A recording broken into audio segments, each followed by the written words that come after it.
Ahora tengo el gusto pues de ceder la palabra al padre Fidel Oñoro, decano de la Facultad de Estudios Bíblicos, Pastorales y de Espiritualidad de Uniminuto, que nos ha acompañado en este ciclo de conferencias. Buenas noches y adelante, padre Fidel.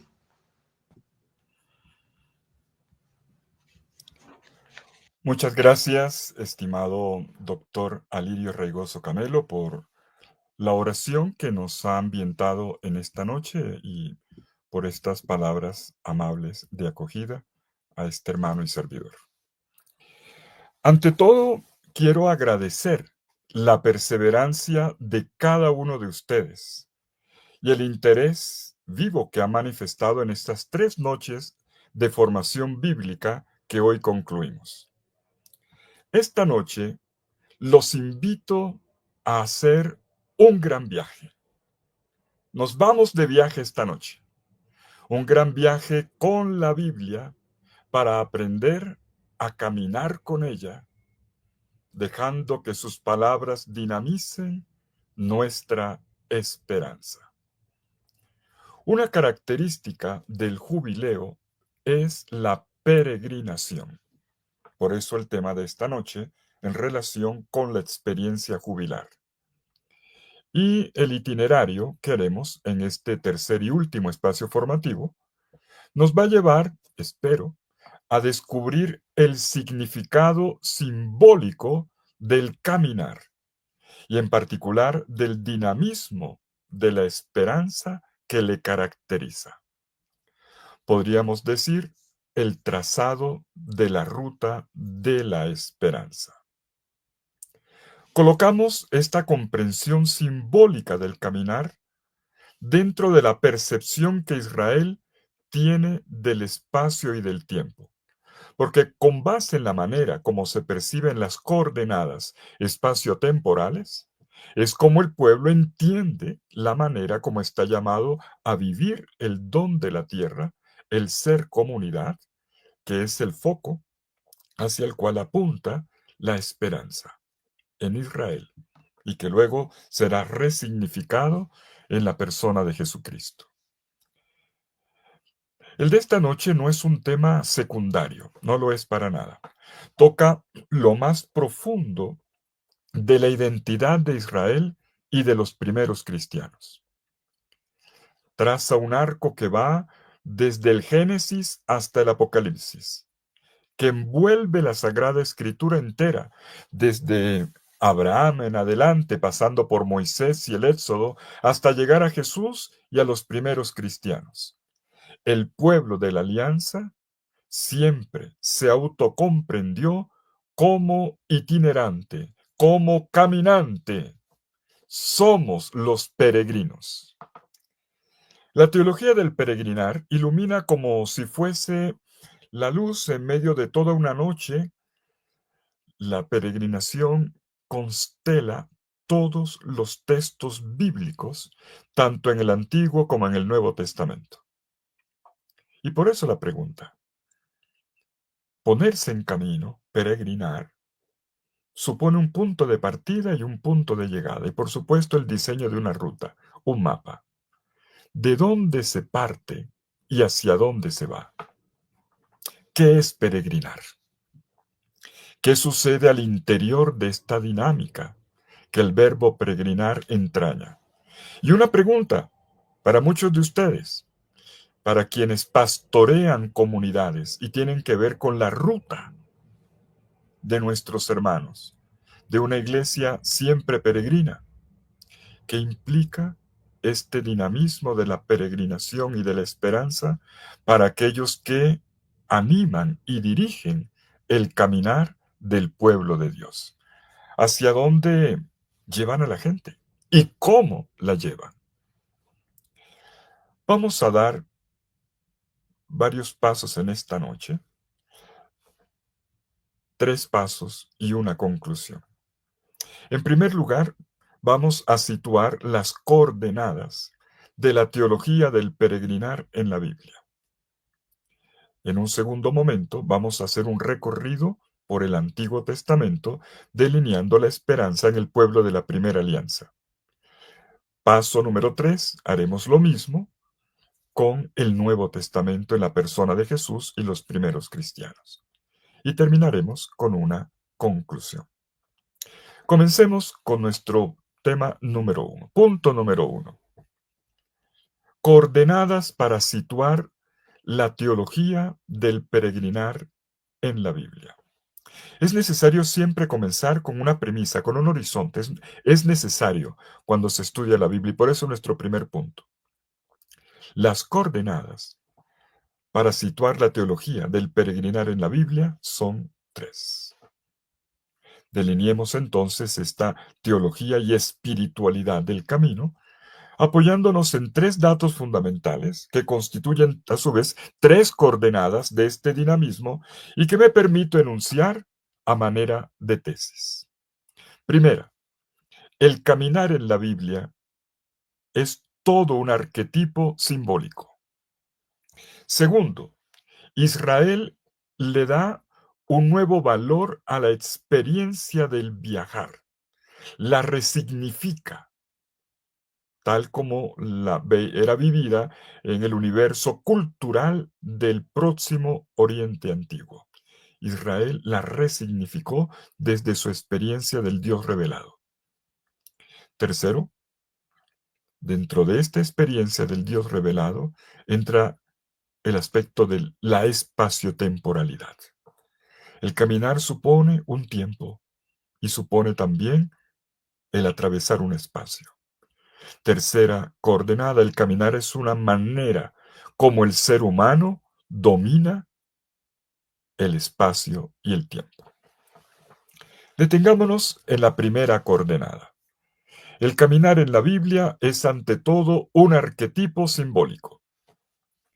El relato bíblico, no lo olvidemos, siempre está trazando rutas, itinerarios. Eso es muy propio de la Biblia.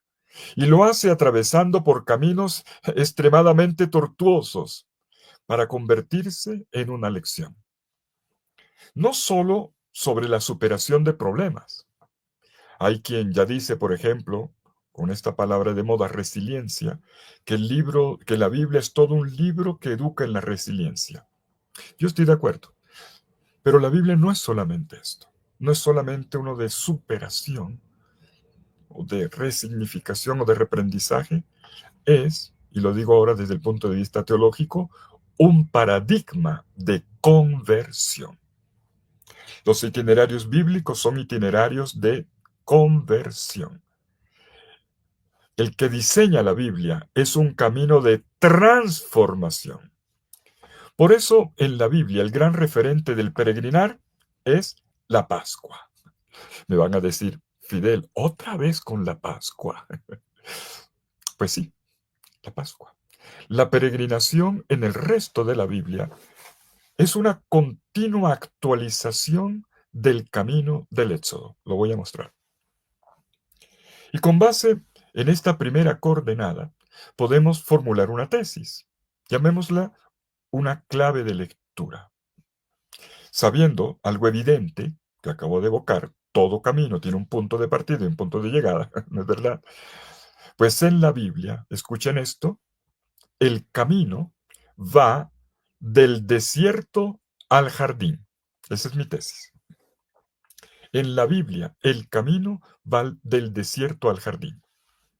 Por lo tanto, el dinamismo de la esperanza en la Biblia, que se inscribe en la ruta de un caminar como pueblo de Dios, tiene que ver con este movimiento que llevará a una transformación del desierto al jardín. Les pido que tengamos presente este horizonte de comprensión en cuanto vamos avanzando en nuestro estudio bíblico. Lo que vamos a hacer ahora es mostrar esto haciendo juntos, este es el desafío que les pongo, haciendo juntos ahora un viaje. Vamos a reconstruir la teología narrativa, porque la Biblia no se expresa con teorías, con síntesis conceptuales, sino contando historias. Vamos a reconstruir la teología narrativa del peregrinar como un continuo pasar, ¿de dónde a dónde? Del desierto al jardín. El desierto está orientado hacia la tierra prometida. Y hay un impulso interior. que lleva esto. Es un motivo evocativo. Y entonces podemos decir que el itinerario físico, el caminar pisando el suelo, el hacer una ruta, el itinerario físico es una metáfora del viaje de la vida, pero sobre todo del caminar de una comunidad, o mejor todavía, de la realización de una esperanza. No podemos perder de vista el caminar y que para la Biblia, el caminar y el camino entrañan una dimensión existencial. Lo digo ahora porque este punto no lo voy a profundizar, pero ténganlo presente. Tenemos varios textos bíblicos en el cual el camino se convierte en la imagen de la vida. Caminar es vivir, o vivir es caminar. La vida es un camino.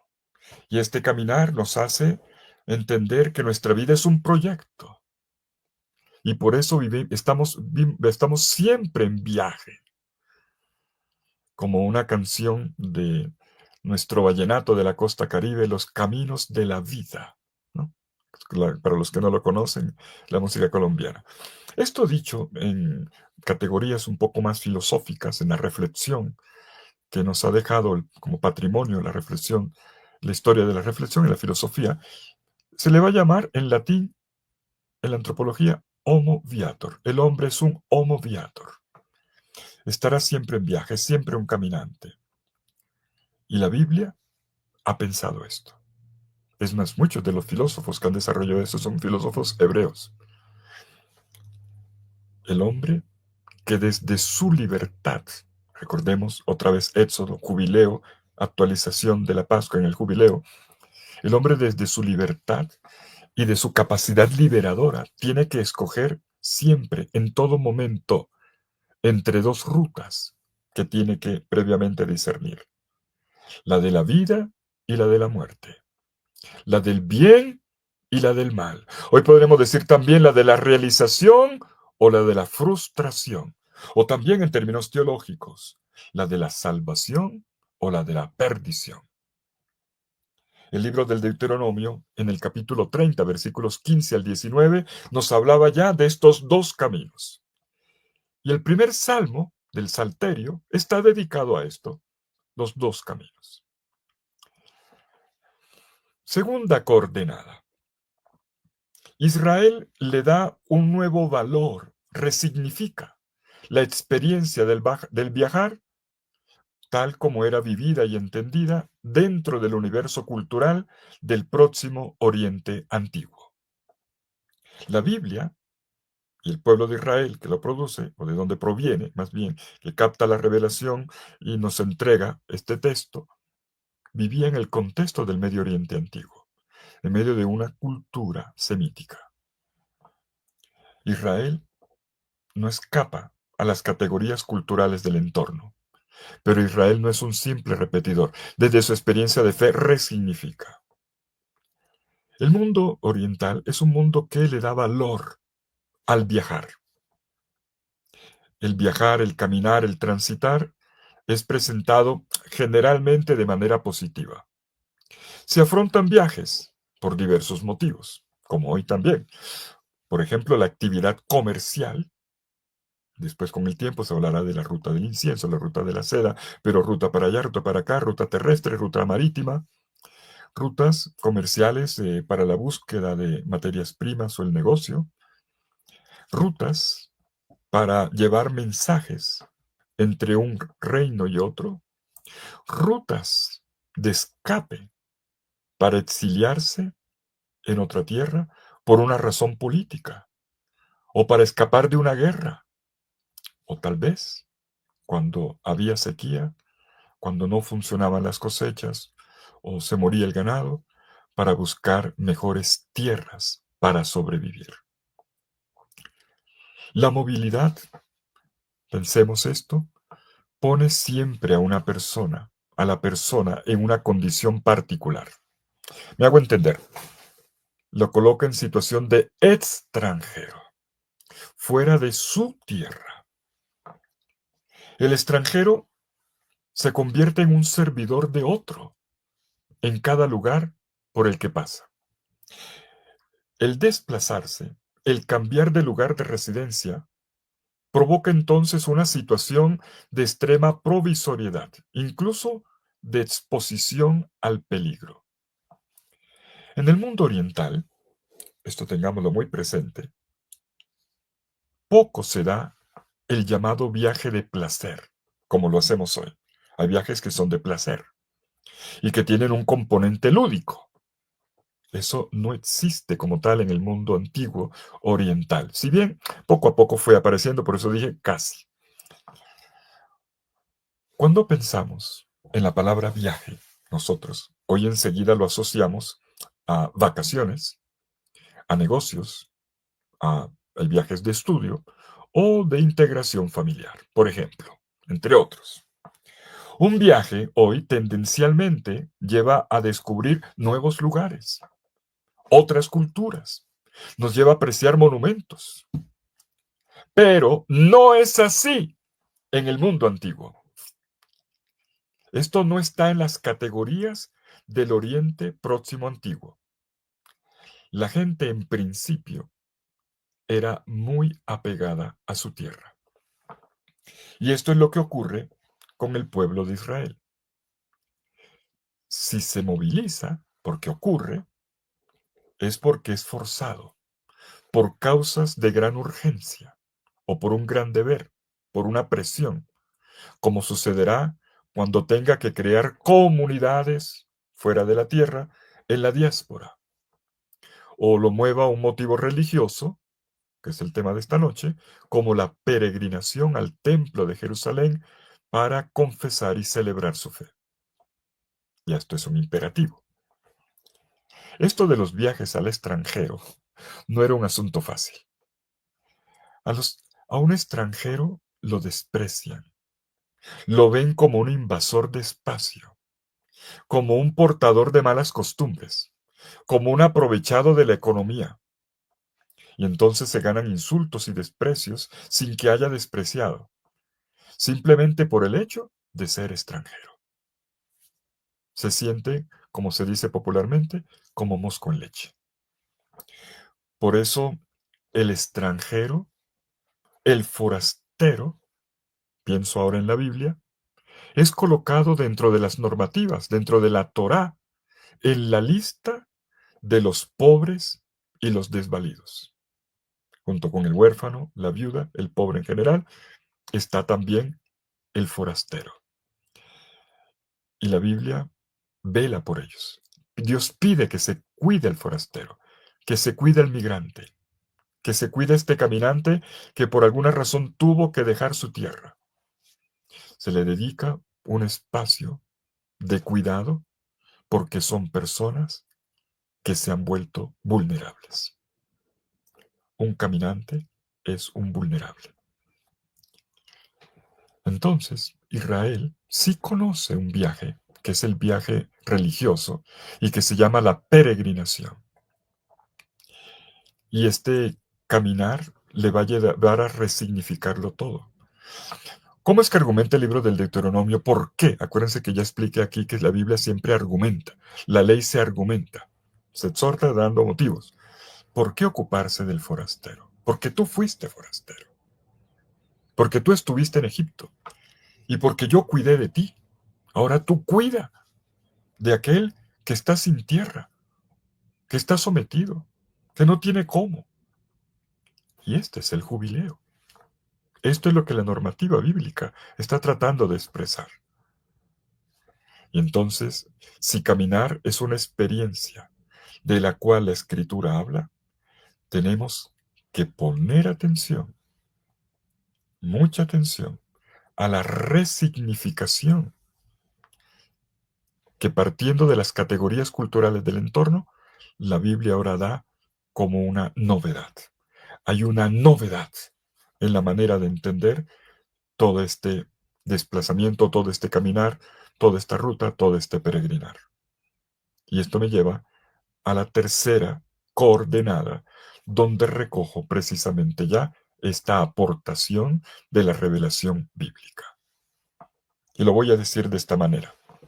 El caminar, el peregrinar, mejor, porque ya aquí tiene el sentido teológico en Dios, desde un llamado de Dios y un camino conducido por Dios, es una manera como el ser humano domina el espacio y el tiempo. Me explico.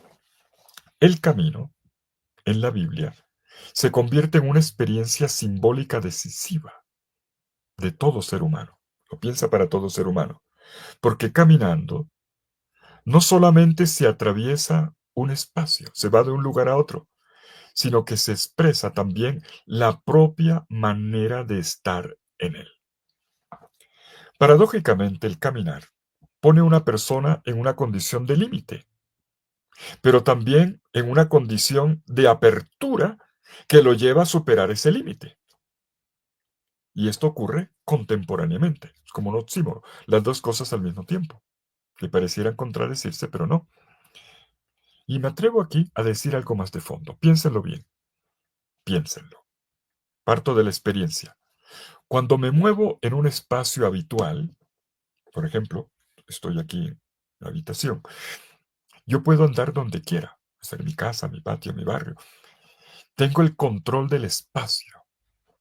En cambio, cuando hago un viaje, cuando me pongo en camino, experimento que no puedo estar en dos lugares al mismo tiempo. Me hace percibir una potencialidad extraordinaria, el caminar, y al mismo tiempo el tomar conciencia de la incapacidad de estar en otro lugar. De esta manera, el caminar redefine mi identidad de ser humano. Es una experiencia que toca no solamente a mi imaginación, sino, escuchen esto, al cuerpo. Es un tema de la corporeidad. Quien camina no solo hace un vuelo de fantasía, sino con los pies en la tierra, sintiendo la fatiga del viaje, cambiando de climas, subiendo o bajando alturas, encontrando gente, ocupando espacios en el cuerpo. En los salmos se usa con frecuencia para expresar esto la imagen de los pies que caminan, que tropiezan, dice el Salmo 121 en el versículo 3. Y esto redefine la experiencia creyente en Israel. Y aquí entro ahora a esta expresión orante de la fe. Quien ora es una persona al mismo tiempo completamente anclada a la tierra y al mismo tiempo en camino. Por eso la oración toca siempre la dimensión de la corporeidad. La espiritualidad bíblica se puede apreciar en la metáfora del caminar. Se es una persona que mira hacia la tierra y al mismo tiempo hacia lo alto. El camino es la manera como expreso mi estar en el mundo. ¿Qué percepción tengo del entorno? ¿Cómo habito un lugar? ¿Y cómo me relaciono con los otros y con Dios? Y es en este sentido que se usa la imagen del camino para delinear la búsqueda de Dios y la relación con Dios en el tiempo. La historia es el lugar de la salvación o de la perdición. Es el lugar de la experiencia de Dios. Es en la historia. Esto significa en un tiempo y en un espacio determinados. Esto tanto en el Antiguo como en el Nuevo Testamento. Y esto mismo se va a proyectar en la literatura espiritual posterior a la Biblia. La oración, la espiritualidad, la fe, la misión, siempre se representan como un camino. Pienso, por ejemplo, en Santa Teresa de Jesús, que nos regala su libro formativo sobre la oración, Camino de Perfección. Otros autores llaman el camino o el caminito. ¿Por qué? En la cultura de Israel, vuelvo a la Biblia, la peregrinación no es un simple viaje. Cuidado con esto. Peregrinar no es turismo, ni es tampoco, no coincide con una visita familiar, ni tampoco con un viaje de negocios. Es otra cosa, mucho más profundo. La peregrinación está revestida de un significado teológico. En concreto, como una forma, escuchen, de reactualización y de reapropiación del acontecimiento fundante que define la identidad del creyente bíblico. Y aquí estoy conectando con la intervención, con la formación del primer día. Esto se expresa en la liturgia. Las grandes fiestas de Israel, que son fiestas de peregrinación, hacen siempre memoria de la experiencia fundante. La memoria del Éxodo. Otra vez, Fidel, el Éxodo. Sí, Señor. Otra vez.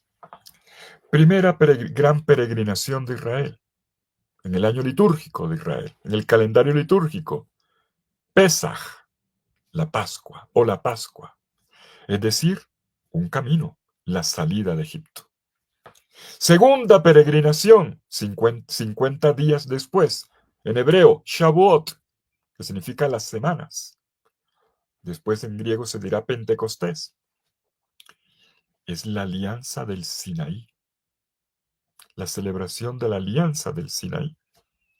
Tercera fiesta, ya en el mes de octubre. Final de septiembre o comienzo de octubre. En hebreo, Sukkot. Las tiendas, las carpas, que evoca el peregrinar del pueblo en el desierto. Siempre la peregrinación, siempre el éxodo. Y esta tercera es aquella que recuerda la travesía del desierto. Una travesía que vivieron en una tremenda pobreza, en un gran despojo, cuando no tenían casas, sino carpas, cuando no tenían dónde cultivar, pero Dios los alimentaba. Esta memoria se vuelve liturgia. La peregrinación es una liturgia, es una celebración de la fe, una memoria reactualizada siempre y bien apropiada de la experiencia fundante de la Pascua. Entonces, todas estas peregrinaciones de Israel tienen que ver con una resignificación del tiempo y del espacio. De ahí que nos preguntemos, ¿cuál es la concepción del espacio que subyace en la Escritura? Bueno, la cosmovisión que la Biblia apropia de su entorno cultural ofrece dos modalidades principales de la comprensión del espacio. Podemos interpretar los textos bíblicos usando dos perspectivas espaciales. Estas influyen, debo decirlo, hasta hoy en nuestra manera de concebir el espacio e incluso la manera como habitamos los lugares. La primera concepción ve el espacio en una dimensión vertical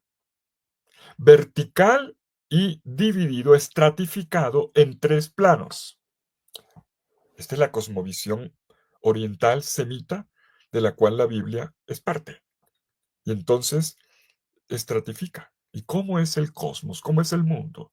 Tres niveles.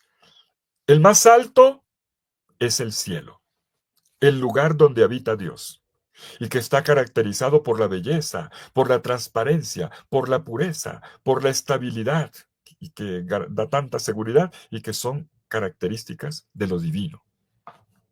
Y ahora yo les pregunto, atención, piensen bien antes de responder. ¿Dónde se ubican generalmente los santuarios? ¿Dónde los colocan? ¿Dónde se colocan los santuarios? Estoy hablando en el mundo de la Biblia. Se ubican en las montañas. Se ubican en las montañas. Siempre. Y algo de eso ha quedado hasta hoy. Les cuento algo. De pronto hay aquí algún chileno.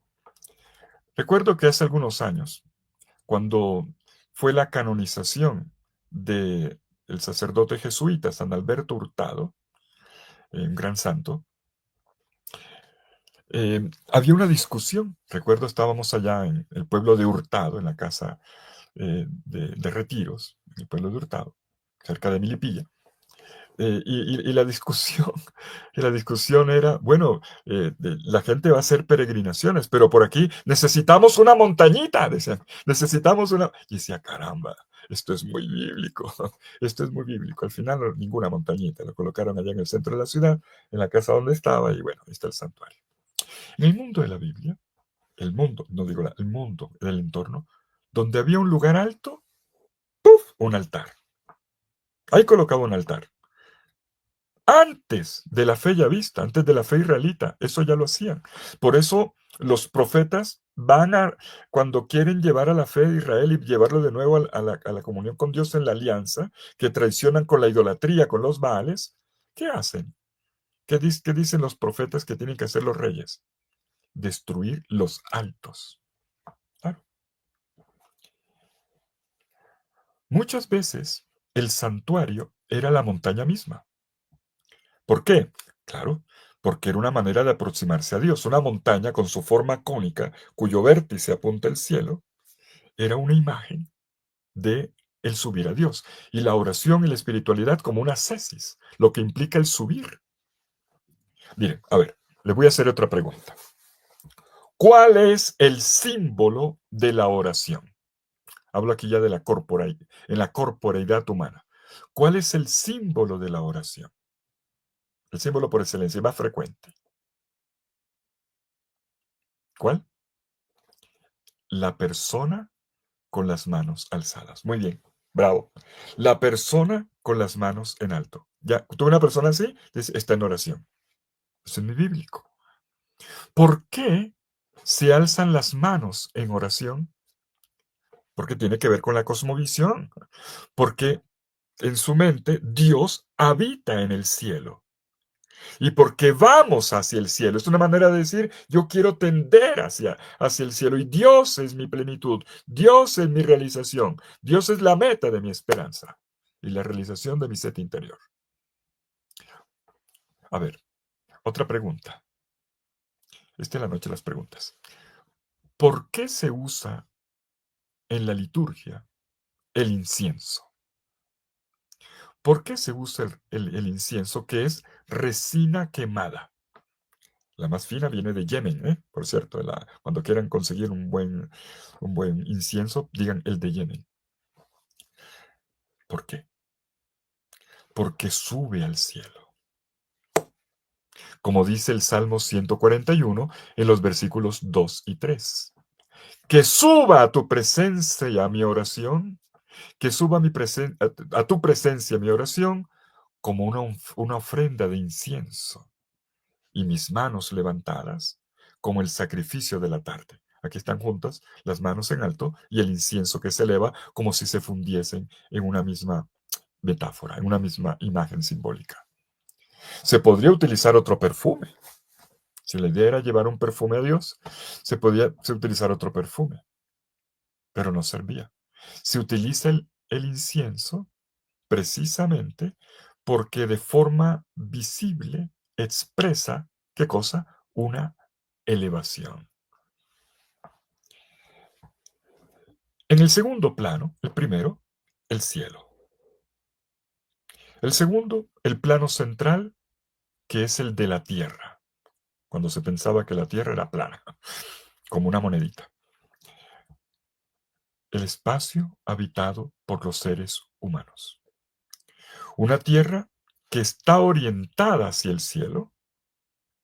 Por eso la cara de arriba de esta moneda mira hacia Dios. Pero que se apoya en un nivel inferior que está representado por los abismos inferiores. En algún momento se llega a decir sostenido por los elefantes, no grandes, la mitología antigua. Puesto que está en lo inferior, escuchen, lo que está en lo inferior, por eso se va a decir con la palabra latina inferi, y de ahí viene la palabra infierno. De ahí viene la palabra infierno. La palabra infierno, en principio, no cualifica el lugar del diablo y sus secuaces. Eso es la reinterpretación. Sino simplemente significa la parte más baja, donde reposaban los difuntos. que en hebreo se llama el Sheol. Para los que leen el Nuevo Testamento y siempre le preguntan a uno el Sábado Santo, y el credo dice, hoy estamos leyendo la carta de Pedro que dice que Cristo descendió a los infiernos. Fue que Cristo se metió en el infierno y se lo imaginan allá metiéndose entre la candela y el trinche del diablo. No, no, no, no, no, no, no, no está diciendo eso. Está diciendo, Pedro está diciendo, la carta de Pedro tiene un sustrato hebreo, semita. Jesús descendió a la muerte y se encontró con los difuntos anteriores a él. Y este Jesús evangelizador no pierde tiempo. Incluso en la muerte está evangelizando. Y desde ahí, bueno, viene todo el anuncio también de una esperanza, un Cristo que va a resucitar a los muertos. Posteriormente, es posteriormente que una interpretación ya teológica y no cósmica, que es la que yo estoy aquí aludiendo, infierno se referirá al lugar de la perdición y por lo tanto del mal. Y lo situarán debajo de la tierra. Yo digo, el infierno está debajo de la tierra. Bueno, es una cosmovisión antigua, entiendan eso. Debajo de la tierra. ¿Por qué? Estamos en un mundo simbólico. Porque es lo opuesto, o mejor, contrapuesto al cielo. Por eso lo colocan ahí. Si el cielo es lo más alto, el infierno es lo más bajo.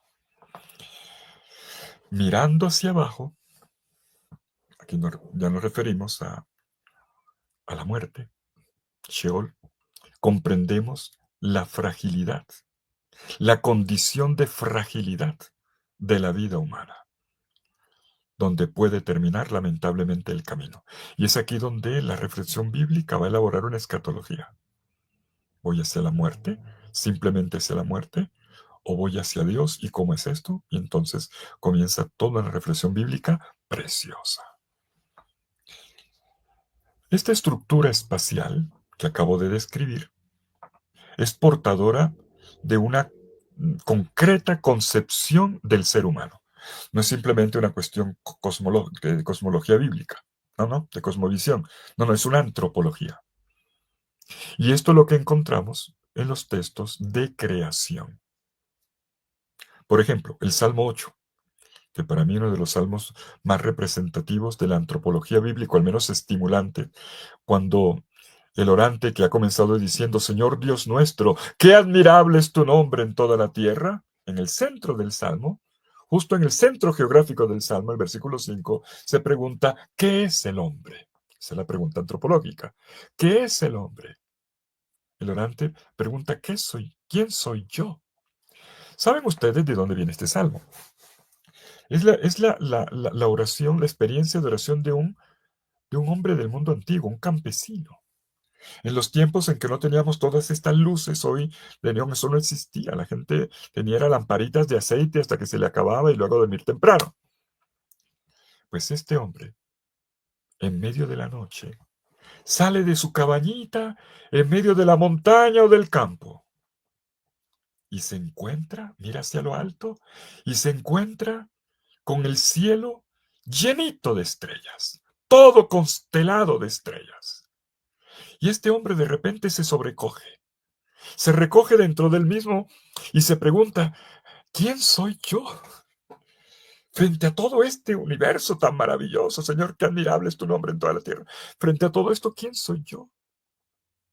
Me siento una partícula microscópica delante de la grandeza de tu obra, lo que tú hiciste con tu mano y pintaste con tus dedos. Cuando tú creaste esto y el firmamento lo hiciste con martillo, porque eso significa firmamento, martillado, hiciste esta cúpula tan hermosa y le hiciste huequitos para que filtrase la luz de tu gloria. ¡Qué hermosura de noche, Señor!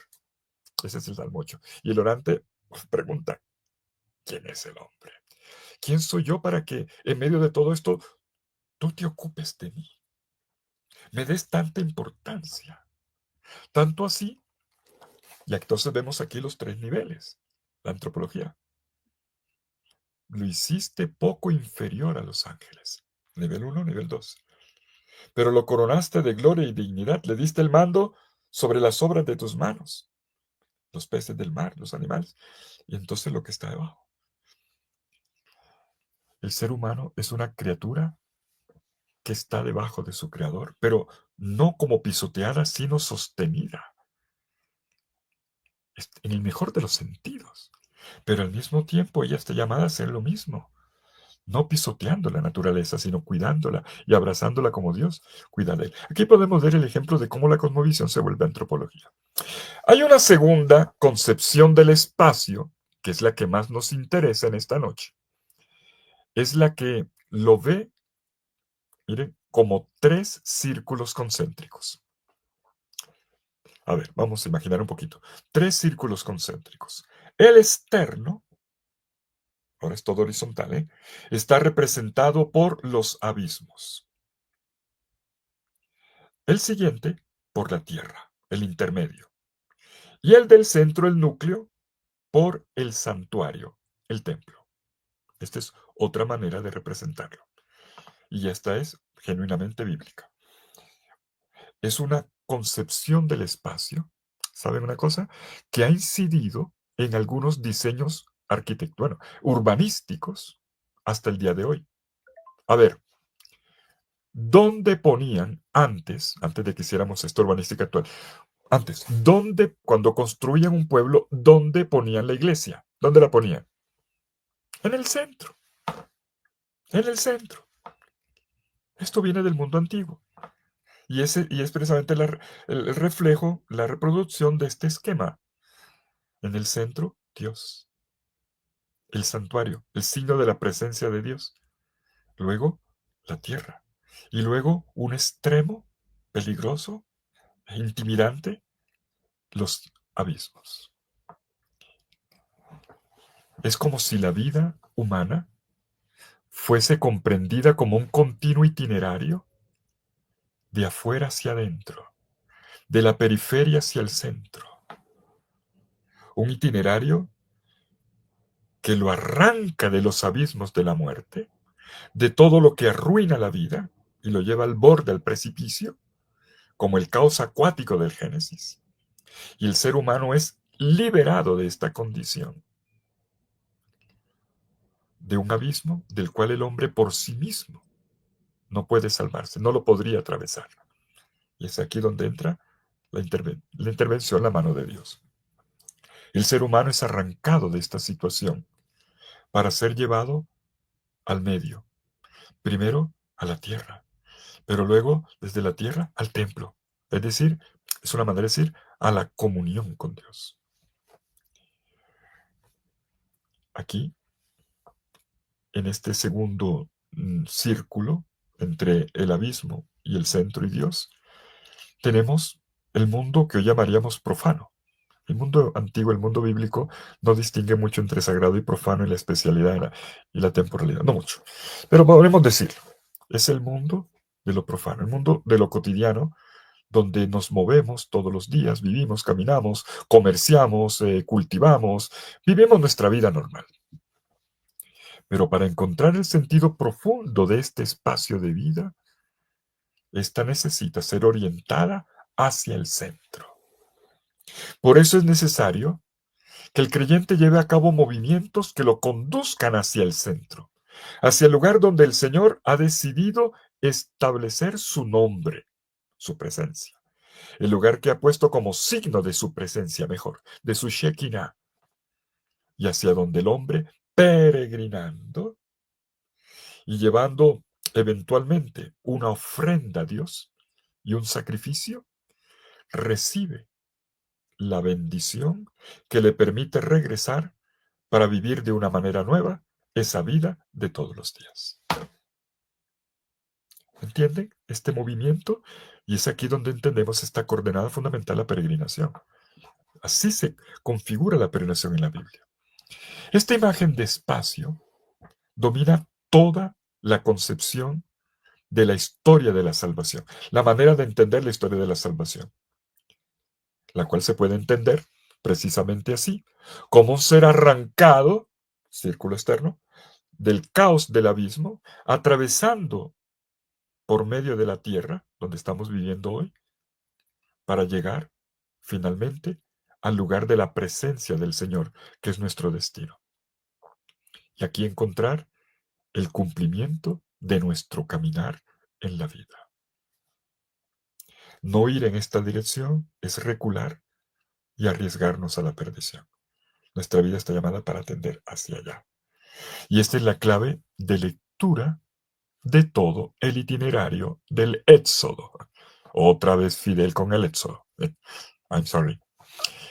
Desde esta perspectiva, miren, podemos leer el capítulo 15 del libro del Éxodo, el Cántico de Moisés. Se los recomiendo. ¿Cómo se representa? Mire, ¿quién entendí? Si usted ya lo captó, no le voy a preguntar si entendí, yo sé que sí. ¿Ha entendido este esquema que he representado? Primero vertical, en los 3 niveles, ahora hice horizontal con los 3 círculos concéntricos. Esta es la clave de lectura del Éxodo.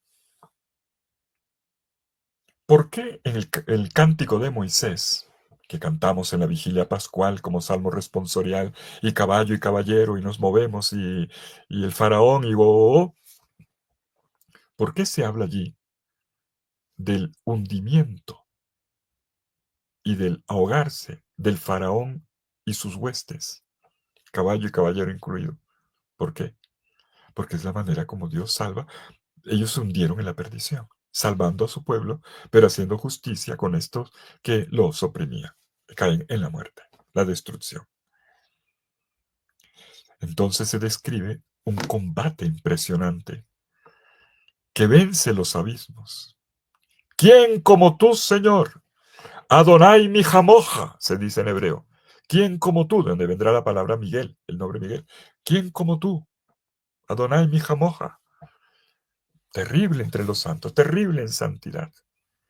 Dios vence los abismos de las aguas, donde se precipita el faraón, pero Dios vence incluso el abismo mismo. Y lo vence llevando un nuevo espacio. ¿Hacia dónde? Hacia el Sinaí, el templo, hacia la comunión con Dios, hacia la esponsalidad con Dios, hacia un nuevo espacio donde se encuentra y entabla una relación profunda con Dios, que es la plenitud del ser humano, que es la finalidad del caminar. Nuestra vocación en última instancia es la unión con Dios. Miren, en el texto, estamos leyendo el capítulo 15 del Éxodo. Miren los versículos 12 y 13. Extendiste tu diestra y la tierra los tragó. Queda claro, ¿verdad? Con esta explicación de la cosmología bíblica. Guiaste con ternura, por un lado, la diestra del Señor, la tierra los tragó. Guiaste con ternura al pueblo que salvaste, con poder lo llevaste a tu santa morada. Unos echan para atrás, pero este echa para adelante. Lo llevaste a tu santa morada. Versículo 13 del capítulo 15 del libro del Éxodo. El Éxodo es completo cuando yo entro en el santuario. No cuando entro en la tierra. La finalidad del Éxodo no es entrar en la tierra. Lea bien la Biblia. En el santuario. Y esto después lo va a releer y explicar maravillosamente la carta a los Hebreos. El viaje concluye cuando encuentro al Señor que me bendice. Y este es el punto de llegada de mi peregrinación. Miren cómo se ha resignificado todo. Este es el punto de llegada de mi peregrinación. Para Israel llegar al Sinaí, pero luego sigue caminando, no, es el santuario que es la reproducción del Sinaí, el encuentro con Dios en su gloria, que habita el santuario, que habita la morada, la Shekinah. Eso es peregrinar. ¿Está quedando claro? Y con esto ya podemos cerrar nuestro primer punto. Toda peregrinación que realizamos debería tener esta finalidad: hacerme experimentar que toda mi vida es un ser arrancado de los abismos, para recorrer luego el camino hacia una tierra que atraviesa el desierto. Te lo voy a explicar, del desierto al jardín. Una tierra en la que experimento el hambre de sentido, que me impulsa hacia el centro y no hacia la periferia. donde siento, percibo, tomo conciencia de una necesidad radical de vida para poder experimentar efectivamente allí una vida en plenitud. ¿Queda claro? Espero que sí. Punto número 2. Punto número 2. Avancemos. Una vez que hemos dado las coordenadas, entremos ahora en la lectura de los textos bíblicos. Esto cómo ocurre en la narrativa bíblica y cuál es esta teología narrativa que está inscrita en los textos. Llamemos a este segundo punto la peregrinación en las narrativas de Israel. Primero, vamos a dar varios pasos. Varios pasos. Primero, voy a partir de un texto que me parece fundamental, central. Se llama el credo histórico, que está en Deuteronomio 26, 5 al 10. De ahí voy a partir, porque ahí está la teología del peregrinar, en ese texto. En la Biblia es el texto fundamental sobre la peregrinación. Quien no lo leyó no ha entendido lo que es la peregrinación en la Biblia. A partir de ahí, yo voy a mirar los primeros peregrinos de la Biblia, que es precisamente ese arameo errante al que se refiere el credo, los patriarcas. Y de ahí voy a echar más para atrás hacia el Génesis, hacia el Génesis del Génesis, los 2 primeros capítulos de la Biblia, cómo desde la creación el hombre ya es caminante. Y luego proyectaré, al menos señalaré 3 textos de cómo esto ocurre en la Biblia, en otros relatos bíblicos, no pudiendo extenderme mucho, señalaré solamente 3 para el estudio bíblico de ustedes y recogeré este segundo punto en los salmos, porque los salmos hacen la síntesis de la teología de la peregrinación, porque los salmos son los cantos de las peregrinaciones, particularmente algunos que tenían esta destinación. Y vamos a mirar. A ver, ¿cómo entender la peregrinación en el Antiguo Testamento, en las narrativas de Israel, como están en la Biblia hebrea?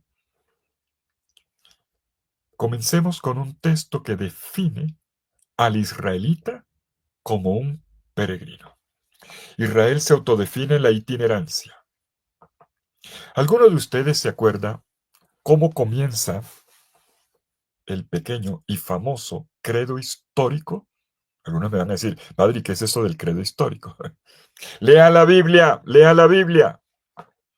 Está en Deuteronomio, capítulo 26, versículos 5 al 10.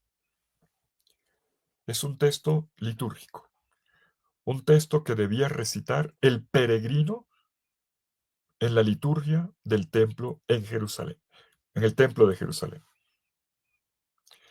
Miren, y hacía una confesión de su fe. Y esta confesión de la fe no era teórico. Yo creo que Dios existe. No, no, no. El creo tenía que ver con era una narrativa de lo que Dios había hecho por él. Es una fe histórica, la fe bíblica. Comienza con esta frase. Mi padre era un arameo errante. Repito, mi padre era un arameo errante.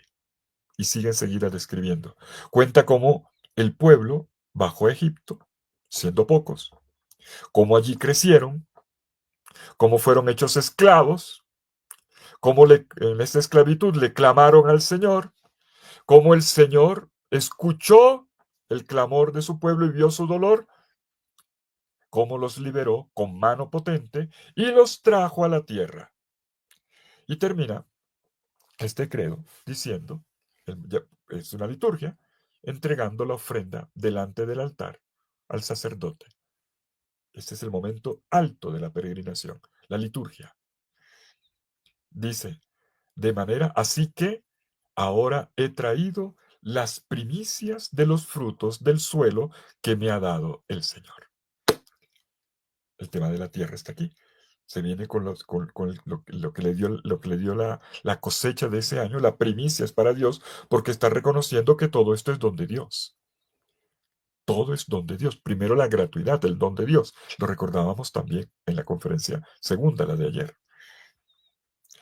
Pues estas palabras que se pronunciaban en medio de la liturgia del templo y como cumbre de este viaje de peregrinación y que llevaba al caminante, al israelita, ante el altar y el sacerdote delante del cual proclamaba su fe. Hay que tener en cuenta que esta profesión de fe se hacía cuando el pueblo ya estaba en la tierra, cuando ya se había instalado en la tierra. No era para pedir algo hacia el futuro. Simple, era la memoria de lo que Dios había hecho en el pasado y que seguía vigente ahora. Nos has dado la tierra, aquí estoy. ¿Qué es lo que se recuerda? La liturgia es memoria y la peregrinación reproduce esta memoria. Lo que se recuerda es que había sido esclavo. Había sido esclavo y que Dios me había liberado, jubileo. Dios me había liberado. Pero sobre todo, lo que se recuerda es el movimiento, la itinerancia. Mi padre era un arameo errante, uno que fue pobre. Mi padre fue pobre, no tuvo nada. ¿Por qué? No porque no fue porque fuese pobre, no, fue porque lo perdió lo que tenía. Uno que tuvo que dejar su tierra. Y entonces aquí aparece el doble significado de la palabra errante. ¿Qué quiere decir la palabra errante?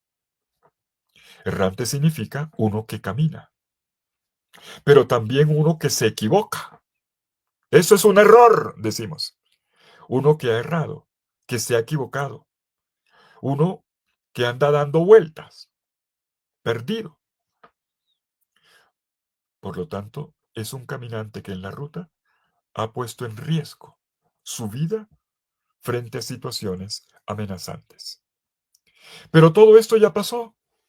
Ahora el pueblo está en la tierra y goza de los frutos del jardín, de los cuales ahora este peregrino, en su caminar, en la trayectoria de su casa, de su tierra, de su parcela, hasta el templo de Jerusalén, trae ante Dios las primicias, que son el signo del don de Dios, y entra en comunión con Él. La ofrenda y el sacrificio. Y esto es importante. Con este rito se le pide al hebreo que no olvide sus raíces. Mira de dónde vienes. Eso es lo que está diciendo el Señor. Se le pide que haga memoria de que en su origen está un padre que ha hecho todo un camino, que ha pasado por momentos negativos, incluyendo el riesgo de la destrucción. Es lo que pasa, perdónenme, lo que puede pasar hoy con esta sociedad del bienestar. Hay niños y jóvenes que no saben lo que sufrieron sus papás para llegar a tener lo que tienen y con lo cual hoy los están sosteniendo. Y a veces no tienen conciencia y no valoran. Piensan que siempre fue así. La Biblia dice, acuérdate. Le dice al hebreo, aprende. Tu padre fue sacado de la pobreza y yo lo saqué. Y tú estás gozando ahora del fruto de lo que tu padre recibió. Toma conciencia. Se hace memoria, entonces, de un camino de vulnerabilidad, de fragilidad. Un camino en el cual ya la persona se vuelve expuesta y vulnerable desde el momento en que tuvo que dejar la tierra. Ese es el extranjero, el migrante. Cuando tuvo que dejar la tierra quedó expuesto a que lo que pudiera pasar. Miren todo lo que esto implica de pérdida, de desacomodación. Esa es la peregrinación. Mira, revive lo que tus antepasados vivieron. Perdieron la tierra. Tuvieron que salir buscando dónde los podían recibir. Pérdida, desacomodación, reaprendizaje. ¿Usted sabe lo que es para una persona adulta cambiar de país? En otra lengua, otra cultura, en otras costumbres. De provisoriedad, porque no llegando no encuentra trabajo de una vez, ni lo tiene todo, habiéndolo tenido antes, pero que lo perdió. Incluso de desprotección. Un inmigrante es una persona, un viajero, un peregrino es una persona que está expuesto a que se la dediquen, a que lo maltraten. queda desprotegido desde el punto de vista jurídico. Es que usted no es de aquí. Económico. Usted no se está quitando el trabajo aquí. O afectivo. Incluso afectivo. Para una persona que ama su tierra, perderla, eso es muy duro. Separarse de su familia. Esto fue lo que vivieron los patriarcas. Esto fue lo que vivió Israel. Israel no olvida eso. Y por eso en la confesión de fe que todo israelita debe hacer, según Deuteronomio capítulo 26, versículo 5, comienza diciendo, mi padre fue un caminante, fue un arameo errante. ¿Y quién es este arameo errante? Ya, históricamente. El texto de quién está hablando es, ¿quién es? ¿Quién es el arameo errante del que se habla en Deuteronomio 26:5? Es Jacob. Aquí se está hablando de Jacob. Y esto puede sonar extraño. Yo sé que muchos dijeron por ahí, Abraham. No, está hablando de Jacob. ¿Por qué empezó justo con Jacob? Porque Jacob es el patriarca que le dio nombre a toda la nación. Jacob se llamó luego Israel. Pero ¿cuál fue el patriarca que vivió esto antes? Pues el abuelo, Abraham, ahora sí, Abraham. Y le siguieron Isaac y ahí sí, Jacob. La biografía de los patriarcas está ligada al peregrinar. No eran peregrinos, viajeros de turismo. Eran inmigrantes, por razones económicas, en principio. Eran inmigrantes, también por razones políticas. Todos fueron migrantes. Pero el de Jacob, el caso de Jacob, nos da una clave. Atención con lo que voy a decir. El viaje de Jacob fue un viaje forzado. Forzado, una fuga. Recuerden la historia del problema que se le armó cuando su papá Isaac, bueno, él le arrancó a su papá Isaac la bendición, o sea, la herencia, y el hermano, miren, en el mundo antiguo, yo no les quiero dañar la noche, perdónenme, yo no les quiero dañar la noche, pero se lo voy a decir. En el mundo antiguo, las familias iban muy bien hasta el momento en que morían los papás, hasta ahí todavía unidos en el funeral. El problema era lo que venía después, cuando había que repartir la herencia. Hasta llegaba la familia. Siempre había alguno que se sentía que no le estaban repartiendo bien, que era injusticiado, que algún hermano se aprovechó. Imagínense. Eso que va a pasar hoy, ¿verdad? Hoy, ¿qué familia va a pelear por una herencia? Dígame, ¿cuál familia va a pelear por eso? Pero en el mundo antiguo era así. Y resulta que Jacob, muy astuto, se quedó con la herencia que le pertenecía a Esaú. Y el hermano Esaú dijo, pues yo no te la perdono, te mato. Y si no es por la mamá Rebeca, que persiguió el peligro como buena mamá, enseguida le hizo el paquetito, la mochila, bueno, la mochila le dio la comida para el viaje. Ah, hijito, se me va, váyase para donde el tío, váyase para donde mi hermano, donde el tío Labán y busque refugio. El viaje de Jacob fue un viaje forzado, fue una fuga. Pero un viaje, y aquí está la teología, con un doble movimiento. Un movimiento de ida, que es una fuga, y luego un movimiento de retorno, que es una restauración y una reconciliación con la situación de pecado que había causado. Tema de ayer. Entre la ida y la vuelta hubo una transformación. Entre la ida y la vuelta se dieron peripecias decisivas que le cambiaron la vida a Jacob. Una peregrinación te cambia la vida. Y señalo dos detalles. Dos detalles. Uno, Dios le habló a Jacob en el camino. ¿Se acuerdan? Capítulo 28 del libro del Génesis.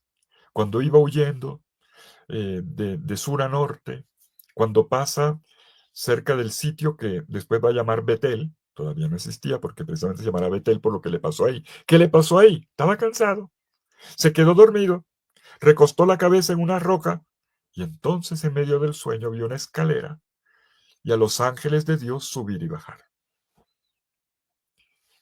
Dios le habló y Dios le renovó la promesa hecha a Abraham a él, al hermano pecador, no a Esaú, al malo de la casa, a la ovejita negra de la casa.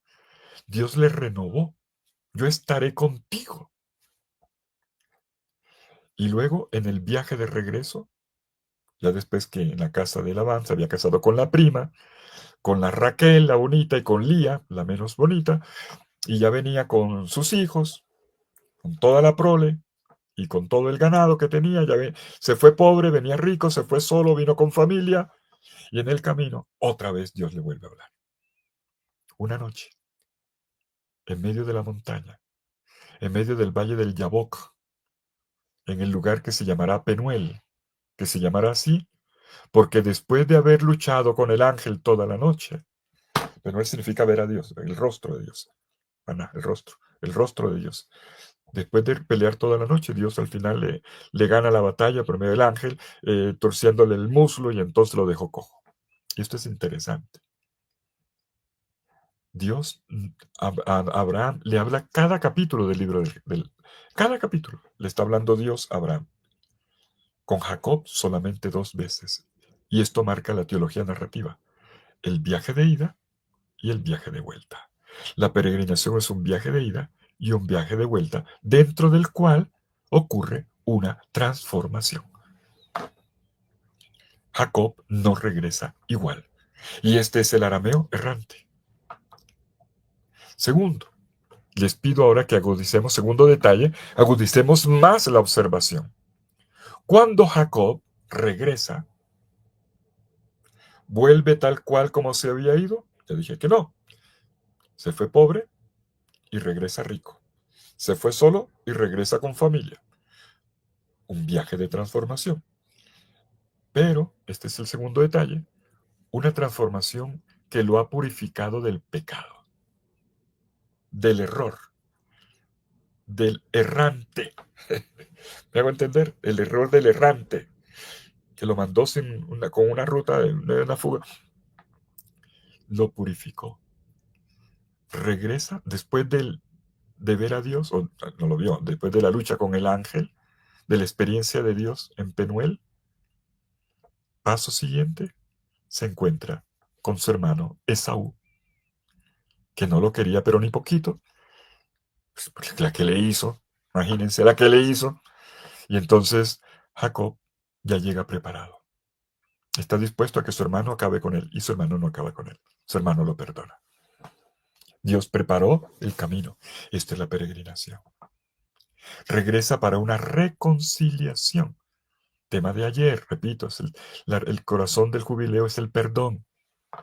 Es un camino de perdón, de reconciliación con el hermano al cual había ofendido cuando le robó la herencia, le robó la bendición paterna. Es un regreso de recuperación de la tierra y de restauración del amor familiar. ¿No creen ustedes que es esto lo que tiene que dejarnos un jubileo? Una restauración de la familia, de la tierra. Saber hacer el viaje de ida y el viaje de vuelta. Y cuando vamos a una capilla, a un sitio, a un santuario, ¿qué es lo que tenemos que ir pensando? ¿Qué es lo que nos enseña la Biblia? A ver, ¿recuerdan ustedes otro viaje en este mismo contexto de la formación de la familia de Israel? Muy bien. Después de Jacob hay otro viajero. José, el hijo de Jacob. Tenemos el camino de José, que también es un camino de ida. Y esta vez no es una fuga, es vendido por la maldad de sus hermanos, pillos. ¿Y cómo fue a parar a Egipto? Bueno, hubo toda una serie de peripecias. Los ismaelitas, a los cuales su hermano lo vendieron, lo vende a otro egipcio, el señor Potifar, y bueno, pasa todo lo que pasa. La historia de los sueños, la interpretación, las vacas gordas, las vacas flacas, se convierte en primer ministro del faraón, visir en Egipto. ¿Y qué pasa después? Viene el viaje de regreso. De hecho, la misma historia de José, ya en vida de José, hay idas y vueltas. Y en esas idas y vueltas, los hermanos vienen a Egipto a buscar comida, luego regresan, es la historia del hermano, la historia de la copa, luego viene el papá, idas y vueltas que sanan el dolor, el resentimiento que tenía José con los hermanos que lo vendieron, ida y vuelta.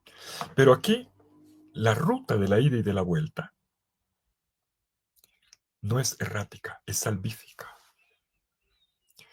430 años, dice el relato bíblico, pasaron desde cuando José llegó a Egipto y allí prosperó, allí creció. Su familia creció y creció y creció y creció.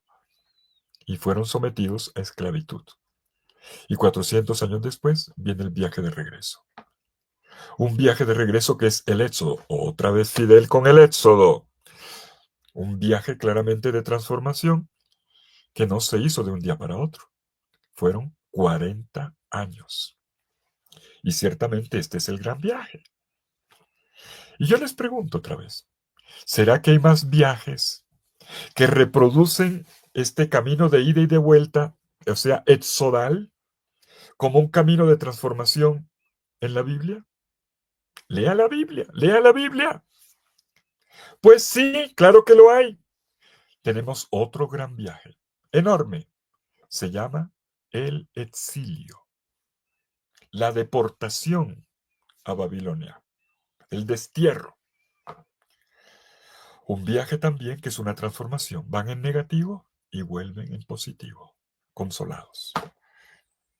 Van humillados después de una crisis nacional terrible y de un ataque extranjero, Nabucodonosor, Babilonia, y luego volverán. Hay una ida y hay un retorno. Y no regresarán de la misma manera.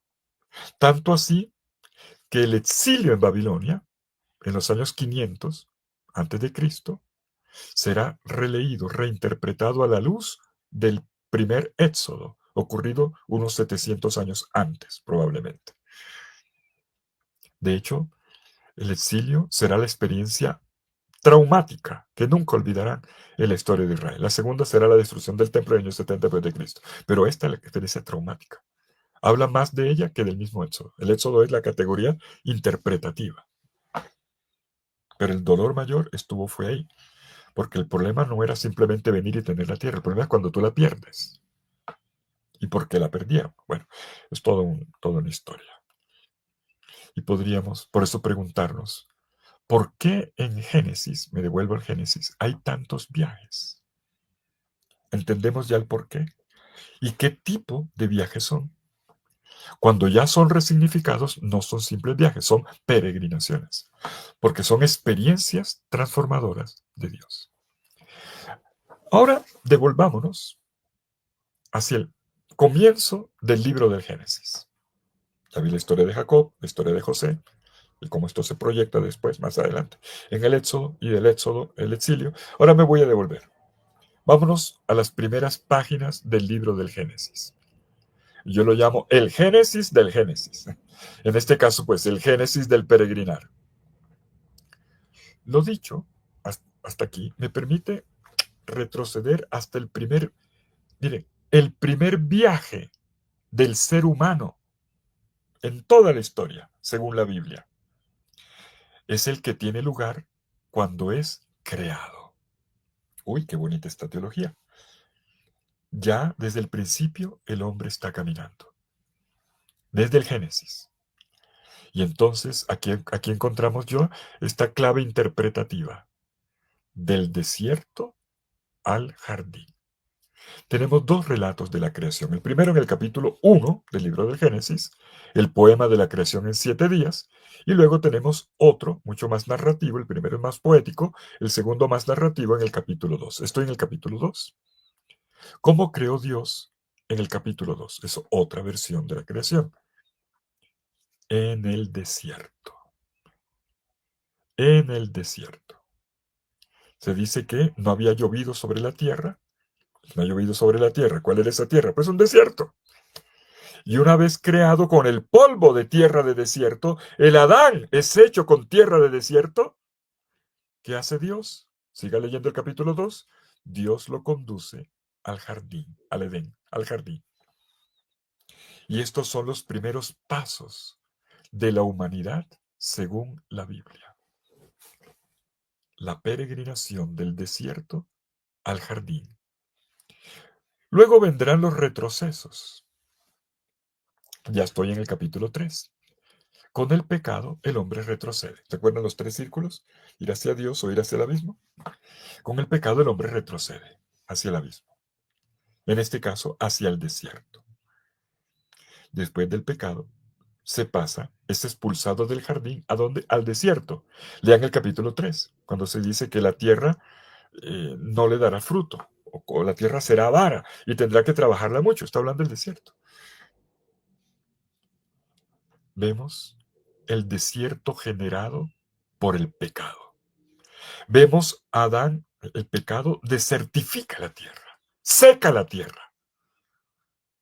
Vemos a Adán y Eva viviendo en una tierra mezquina que les niega frutos y donde solo les asaltan dolores y conflictos. ¿Y esto para qué? Para que el hombre haga del desierto un jardín. ¿Cómo? Superando lo que causó ese desierto, su pecado. Demos un paso más adelante en esta ruta de los orígenes. Les pregunto, ¿habrá otro personaje que debe andar errante, peregrino? ¿Otro errante de la Biblia? ¿Peregrino pero errante? Claro, muy bien, bravo. Caín. Caín. Ya estoy en el capítulo 4 del libro del Génesis. Caín, después del asesinato de su hermano, el fratricidio, se convierte en un errante. ¿Su caminar es positivo o negativo? Pregunto. Pues es negativo, porque es un caminar sin ruta. Es un signo de un ser errante que erra. A ver, entiéndame el juego de palabras. Es un ser errante que erra. Y es lo primero que se dice de él después del fratricidio, después de matar a su hermano, de acabar con su hermano Abel. ¿Qué pasa con Caín? Pierde la ruta, por eso es errante. Pierde el norte, es un errante. Anda de un lado, o sea, anda de un lado para el otro, sin meta, sin dirección, sin proyecto.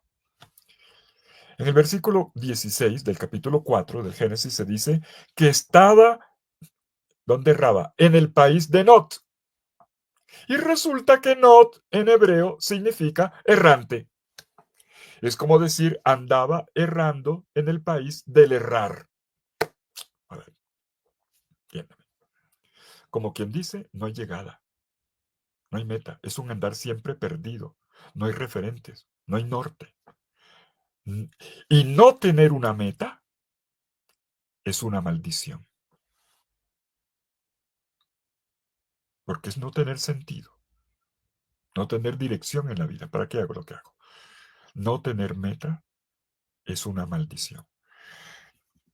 Pero esta situación de repente se interrumpe. Seguimos leyendo el texto bíblico en el versículo 17 del capítulo 4. Y esto aparece un detalle que aporta a la teología del caminar en la esperanza en la Biblia. Porque este errar no fue siempre así. Caín no fue abandonado. Ninguna persona, aún el peor asesino del mundo, un Caín, siempre tiene una esperanza.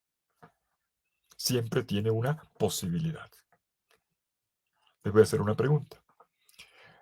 ¿Caín construyó, sí o no, una ciudad? Si miraron el texto que acabo de decir de Génesis 4:17, ya saben la respuesta. Sí, construyó una ciudad. ¿Construir una ciudad es positivo o es negativo? Positivo, obviamente, porque construir quiere decir establecerse. crear una comunidad, una sociedad. El que destruyó ahora cultiva relaciones, establecerse, implica todo el trabajo de construcción. Más aún, esto habla de la capacidad que tiene Caín para aprender de los efectos de la violencia. El destructor termina convertido en un constructor. Miren el giro de la historia. Esta es la peregrinación. El errar que se convirtió en proyecto, en ruta. El destructor que se convirtió en constructor. Interesante, ¿verdad? Pues mis amigos, esto es la Biblia. Esto es la Biblia. Y pregunto una vez más, ¿habrá otro viaje en estos primeros 11 capítulos del Génesis, antes de Abraham, el caminante? ¿Habrá otro viaje importante en el libro del Génesis antes de Abraham? Les voy a dar una pista. ¿Cómo concluyen los primeros 11 capítulos del Génesis? 12 ya es Abraham. ¿Cómo concluyen los 11 primeros capítulos? Resulta que en el capítulo 11 del Génesis tenemos la historia de la Torre de Babel. ¿Qué fue lo que pasó allí? Una dispersión. Lo que en el capítulo 10 había sido un signo de bendición, una familia constituida, es el capítulo 10, las generaciones, los Toledot, una familia que se multiplica de generación en generación, pues en el capítulo 11 esto se desbarata. La comunidad, la familia se desbarata, se disgrega la familia, la dispersión se convierte en una maldición. La bendición se convierte en maldición. ¿Dónde estuvo el error o el errar? Pues resulta, conocemos bien el capítulo 11, los primeros 11 versículos del capítulo 11 del libro del Génesis, trataron de reunirse en un centro aglutinarse socialmente. Y esto está representado, este aglutinarse, en el construir juntos una ciudad, lo que hizo Caín. Pero este centro, lo que lo unifica, no es entendido como un convivir en la diferencia, sino como un núcleo en el que afirman juntos su poder. La construcción de la Torre de Babel es una declaración de poder. Yo, poder. Una torre tan alta como el cielo, probablemente un sigurat, como los conocemos en el mundo mesopotámico. Una torre tan alta como el cielo, una pirámide a la mesopotámica. Es decir, llegar hasta Dios porque yo soy Dios. O sea, un poder autónomo que excluye a Dios. Un poder sin Dios. Porque una torre tan alta como el cielo quería decir darle un golpe de estado a Dios. Una ciudad sin Dios, una comunidad sin Dios. Y el efecto consecuente es la dispersión. Esto no funciona. No funciona. El hombre sin Dios no puede ser. Porque el hombre solo con el hombre se destruye. Se autodestruye. Queda claro entonces que no tienen un punto de referencia. Era cada uno. Y entonces cada uno comienza a hablar su lengua, su proyecto. Y uno no entiende al otro o no escucha al otro. Y entonces habla de todas las lenguas, que es una manera de decir no nos entendemos. Vemos en esta historia un detalle que está al inicio, justo al inicio del relato, del capítulo 11, versículos 1 al 2 del Génesis. Importante, cómo nos ayuda mucho la narratología ahora para entender esto. ¿De dónde venían caminando este pueblo que construyó la torre? ¿De dónde venían caminando? El capítulo 11, versículos 1 y 2 dice: todo el mundo tenía un mismo lenguaje e idénticas palabras. Al desplazarse, miren el movimiento, al desplazarse la humanidad desde Oriente, hallaron una vega en el país de Senaar y allí se establecieron. ¿De dónde vienen? De Oriente. ¿Qué había en Oriente al inicio de estos relatos?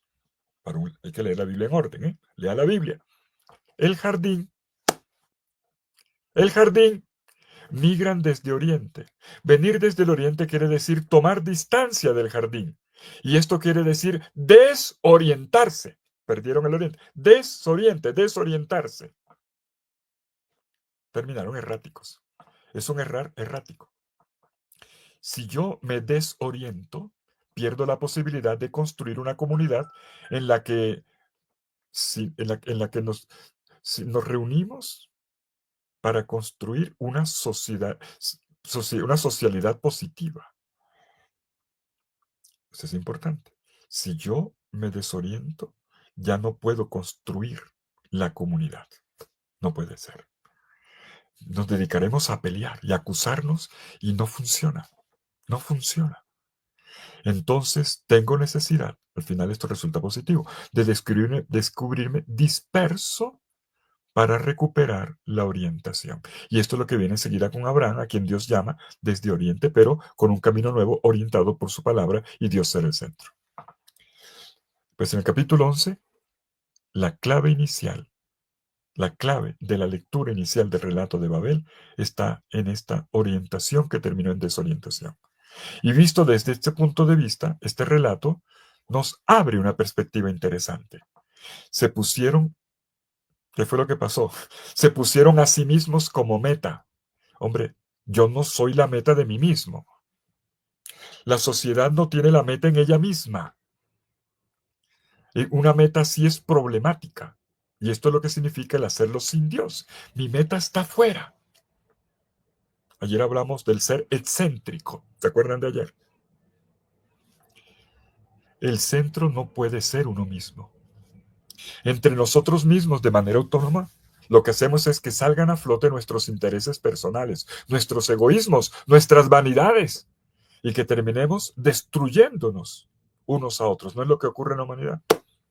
Hablando cada uno su lenguaje sin entender al otro y pisoteando al otro. Primero yo, los demás no me importan. Terrible. Tenemos otros viajes emblemáticos en la Biblia. Claro, hay más viajes. Les voy a contar tres. Ya tengo que pum, pum, pum. Primero, uno bien interesante. No dejen de mirarlo. Es también un viaje de ida y de vuelta. La historia de Ruth.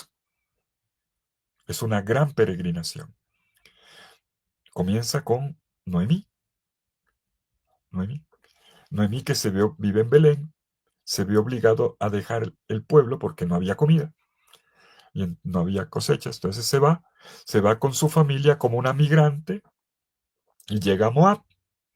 Y resulta que es un viaje terrible, como siempre la ida le va mal, y cada vez de mal en peor, porque cuando llega allá se le muere el marido, después se le muere un hijo, después se le muere el otro hijo y la pobre queda solo con las dos nueras. Y una de ellas, Ofra, se va y luego se queda Ruth y Ruth le dice, no, no, no, tu pueblo será mi pueblo, tu Dios será mi Dios, ya me quedo con usted.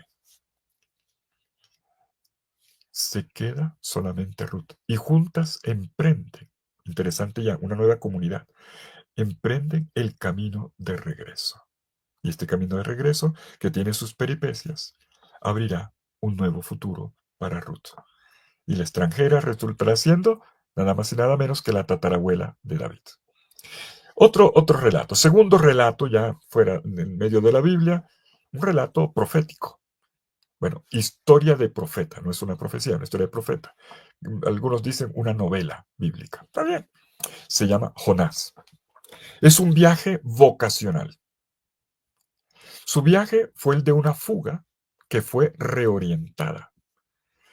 No le fue fácil llegar a la meta que Dios le había indicado. La meta quería ser él, yo voy donde yo quiero. No, Dios te estaba diciendo ve y él no escucha.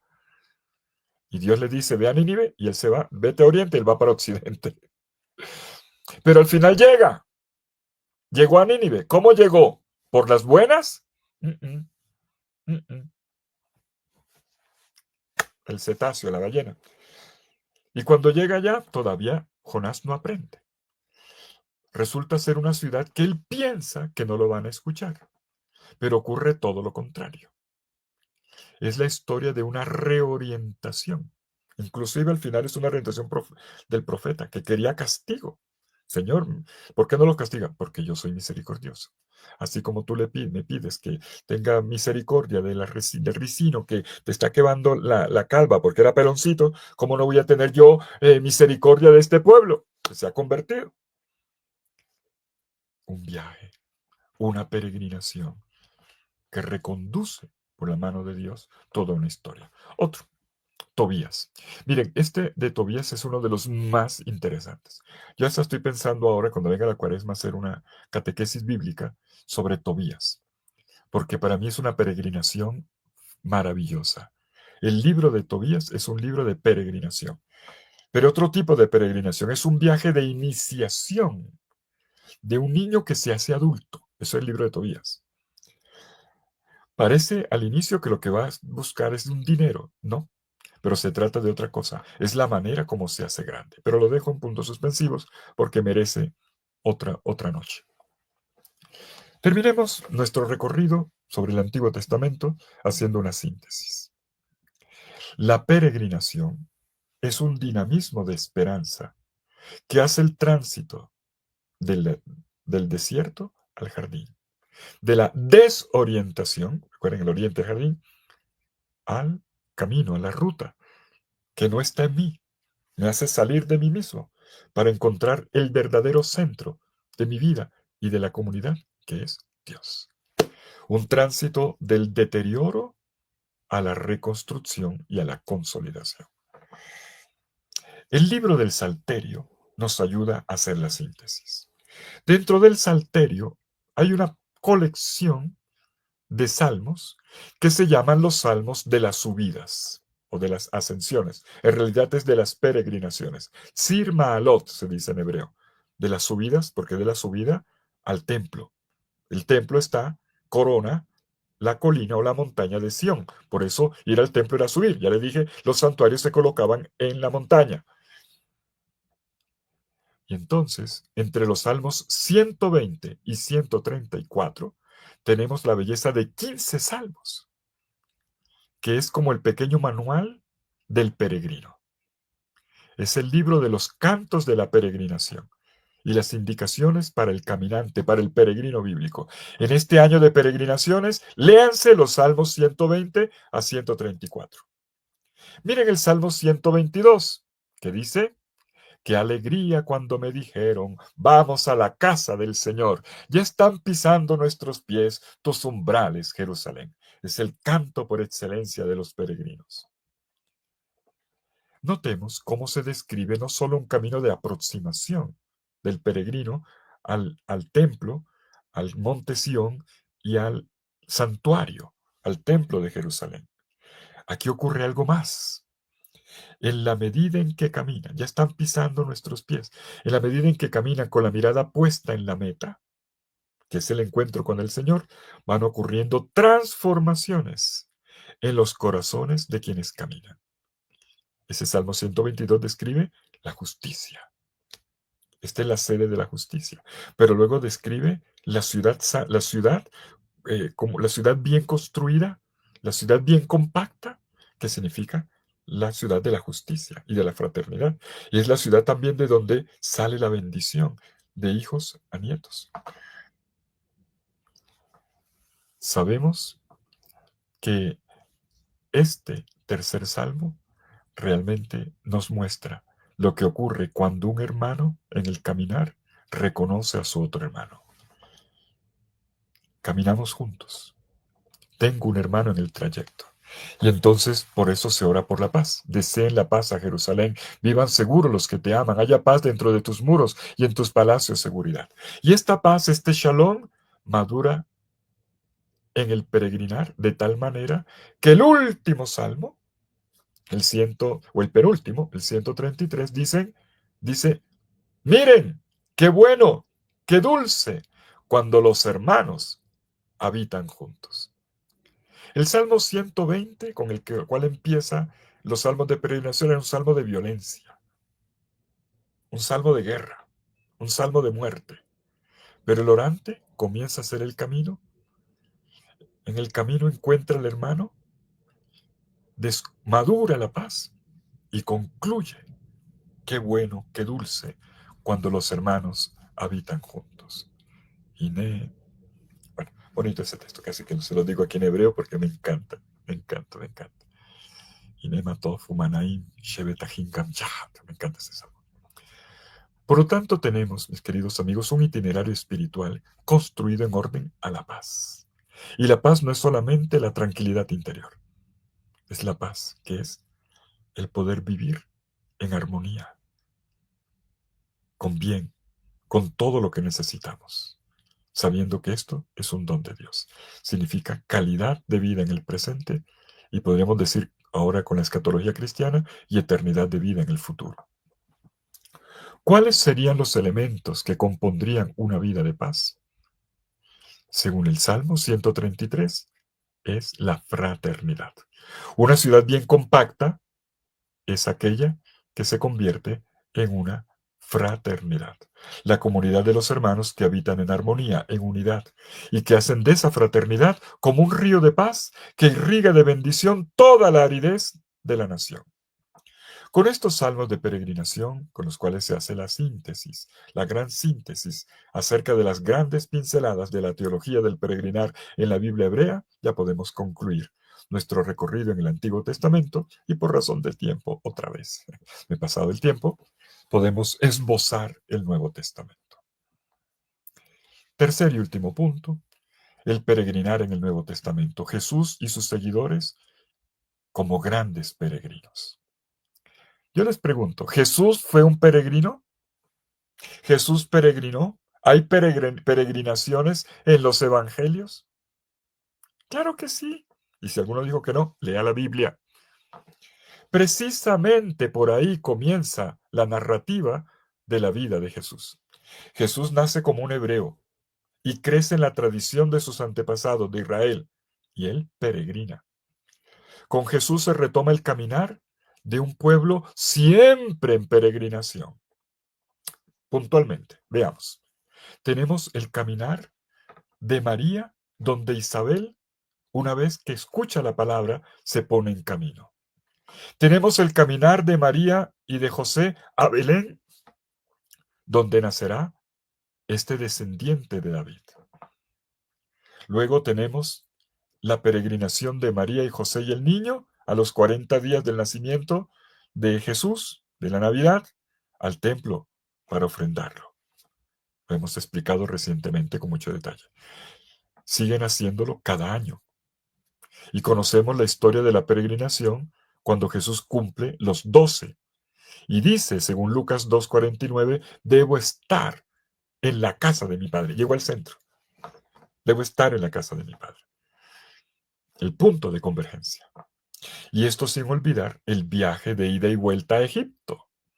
Mateo, el Evangelio de Mateo, no habla de las peregrinaciones religiosas de la Sagrada Familia a Jerusalén, pero sí habla de una peregrinación que evoca la mamá de todas las peregrinaciones, que es el Éxodo. Jesús, cuya vida es amenazada por Herodes, después de que los magos de Oriente lo reconocen como rey de los judíos, va y vuelve y rehace el camino del exodal del pueblo de Israel. Porque Jesús es la plena realización de la Pascua. Lo que comenzó con Israel, con Jesús es pleno. Y su Pascua es la realización de la peregrinación completa, perfecta, acabada, que nos llevará por medio de esta ruta del camino, venciendo la periferia, el abismo, el mal, la enfermedad, nos llevará hacia el centro, que es Dios. Y por eso Jesús terminará su peregrinación, ¿dónde? En la ascensión, entronizado en el cielo. Esa es la peregrinación. Pero entre tanto, Jesús es el peregrino de esperanza, que por donde pasa, resucita muertos, cura enfermos, perdona pecados, consuela a una viuda, acoge a los marginados. Un Jesús cuya ruta no es una ruta cualquiera. Y esta ruta no es simplemente me salvo mi alma y voy para el cielo. No, es la ruta del reino que acontece y que hace pasar del desierto al jardín, comenzando en este punto intermedio que es la tierra. Entre tanto, en cuanto Jesús crece, Juan Bautista también lo hace. ¿Y dónde crece Juan Bautista? Según Lucas 1:80, en el desierto. Peregrina en el desierto desde su infancia hasta su adultez, hasta que se manifieste a Israel. Y Jesús, ya grande, pregunto, ¿Jesús peregrinó? Sí. El Evangelio de Juan nos dice que durante su ministerio público, Jesús peregrinó 3 años seguidos a Jerusalén. Eso dice Juan. Los sinópticos dicen que fue una sola peregrinación, pero una peregrinación que lo llevó a la muerte. Una peregrinación contada con cierta parsimonia, con mucho detalle, según los 3 evangelistas, Mateo, Marcos y Lucas, con cierta extensión, porque en ese camino Jesús se revela y enseña a los discípulos a ser discípulos. ¿Y qué tenemos nosotros en el libro de los Hechos de los Apóstoles? Otra peregrinación, otro viaje. ¿Qué ocurre a partir de Pentecostés? Viajar. ¿De turismo? No, misión. Un gran viaje misionero con el fuego del Espíritu. Desde Jerusalén hasta los confines de la tierra, ungidos por el Espíritu para ser testigos de la Pascua, de la obra salvífica del Señor. Y llegarán al final, llega Pablo, a Roma, capital del imperio. Indicación ya, un anuncio de llegar a todas las naciones. ¿Y con qué título fueron llamados los primeros cristianos, según el libro de los Hechos de los Apóstoles? ¿Cómo los llamaban? Los del camino, los caminantes. Como va a decir Pablo en su discurso de Hechos 22:4, perseguí a los seguidores del camino. Y el mismo Pablo en algunas de sus cartas, ¿cómo presenta a los cristianos? Como peregrinos. El término con el que Pablo identifica al bautizado, al creyente, y que será retomado después en la literatura, la primera literatura patrística, es el término extranjero, peregrino, porque estamos en camino hacia la patria, la gran patria, la que nos pertenece, de la cual somos realmente los ciudadanos. Aquí nuestra ciudadanía es otra cosa. Nuestra verdadera ciudadanía es el cielo. Esa es nuestra peregrinación. Para Pablo, un cristiano está siempre en camino, sabiendo dónde está su patria, su ciudadanía. Filipenses capítulo 3 versículos 20 y 21. Pero nosotros somos ciudadanos del cielo, de donde esperamos al Salvador, al Señor Jesucristo, el cual transformará nuestro cuerpo vil en un cuerpo glorioso como el suyo, en virtud del poder que tiene para someter a su dominio todas las cosas. Y esto lo va a desarrollar todavía más la carta a los Hebreos.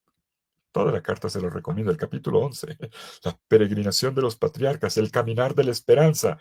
En esta semana tuvimos la posibilidad de leer y rezar y explicar y predicar sobre Hebreos. En el capítulo 12, versículo 1, corramos con constancia la carrera que se nos propone con los ojos fijos en Jesús, el que inicia y lleva a la perfección nuestra fe. Tenemos una meta, no estamos desorientados.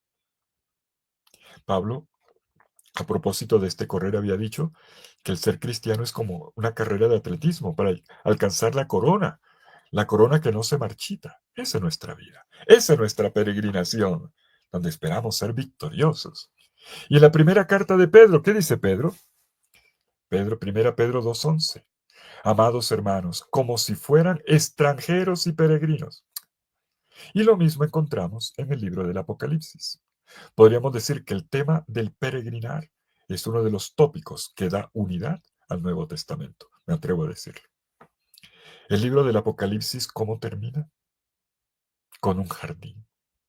Después de la gran destrucción generada por los seres humanos, guerra, violencia, aprovechamiento, carestía, todo eso, termina en un jardín, en un florecimiento de la vida, un jardín nuevo, exuberante de vida, que se integra con una ciudad nueva. Cultivar el jardín y construir la ciudad son dos imágenes que al final se funden en la nueva Jerusalén, cuyo centro es el Señor. El templo en medio de nosotros es Cristo resucitado, signo de la nueva alianza. Él es el centro de la unidad. Que en Babel la buscaban en sí, está en Cristo. Y Él es mi destino. Y Él es la luz de esta nueva ciudad. En el libro del Apocalipsis, en el capítulo 21, versículos 1 al 4, dice: y vi un cielo nuevo y una tierra nueva, porque el primer cielo y la primera tierra desaparecieron y el mar ya no existe. Vi también la ciudad santa, la nueva Jerusalén, que bajaba del cielo de parte de Dios, ataviada como una novia que se engalana para su esposo. y oí una fuerte voz procedente del trono que decía: esta es la morada de Dios con los hombres. Miren, el santuario es al cual peregrinamos. Habitará con ellos y ellos serán su pueblo, y Dios, habitando realmente en medio de ellos, será su Dios. Se realizó el éxodo y la alianza. Y entonces, esperanza enjugará toda lágrima de sus ojos, y no habrá ya muerte, ni llanto, ni lamento, ni dolor, porque todo lo anterior, el desierto, ya pasó. La clave de lectura que hemos visto desde el inicio se confirma. La peregrinación en la Biblia, ¿qué es? El paso del desierto al jardín. Un paso que constituye profundas transformaciones.